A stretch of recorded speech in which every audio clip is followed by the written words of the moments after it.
domestic cup winners from Spain and Holland met in Zaragoza. Utrecht have a feared reputation for a very physical approach and love nothing more than to dent ego, just as they did, of course, beating Ajax in this season's Super Cup, coming from 2-0 down. Remember that game to win 3-2. The last time that Zaragoza actually beat a Dutch team in Europe, they beat Feyenoord, despite Larsen incidentally scoring goals on that night before lifting the Cup Winners' Cup with a goal which spawned the terrace chance. Remember that? Naeem from the halfway line. They beat Arsenal, remember. This was a very, very close game. Too difficult to call inside the first half. It wasn't an adventurous formation, this, from Cup-2004's team. Only Van der Haar was missing from the normal first choice lineup. Stefan Tanguy pushed a little further forward. That was Galletti with the strike for Zaragoza. Well, their record in this competition does bear up to some scrutiny in the early years, of course.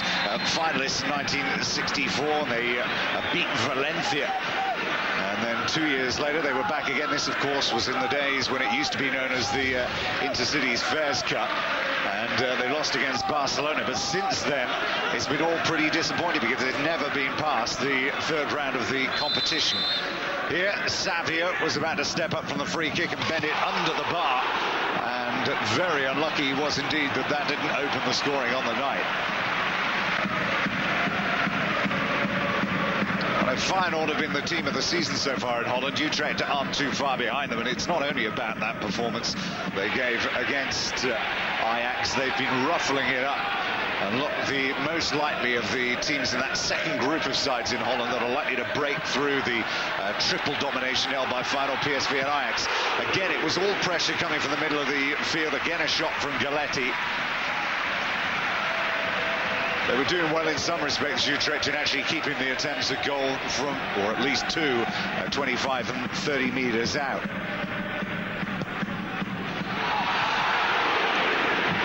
Desperate last-ditch defending there from Algi Schut.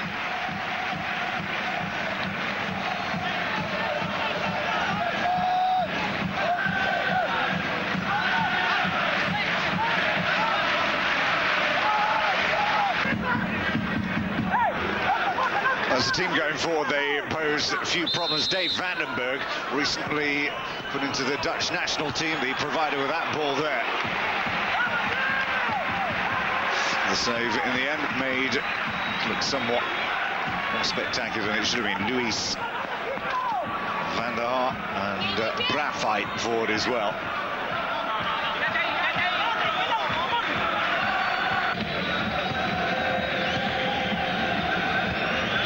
Utrecht have only been past the second round twice in their entire history. It looked as if that was going to be the opening goal, but again, Schut's presence. I don't know what they were quite looking for here, whether they thought there might have been the chance of a penalty, but David Villa, who's two behind Diego Forlan, who's been signed, of course, this season. They were without Forlan tonight, due to the fact that he was cup-tied. Now, this surely was the opening.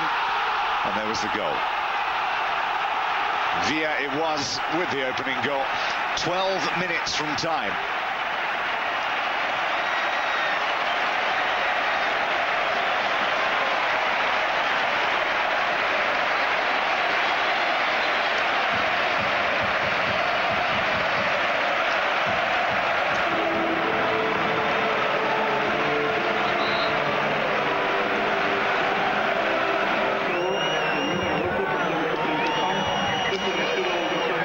Injury to the keeper meant we had a late change.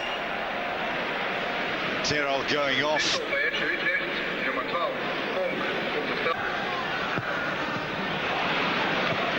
There were still chances for Utrecht, but again, their biggest problem was actually maintaining possession. They were overrun in the middle of the field. De Jong caught in possession of the ball originally, and it was the same man with the second goal, David Villa. 84 minutes.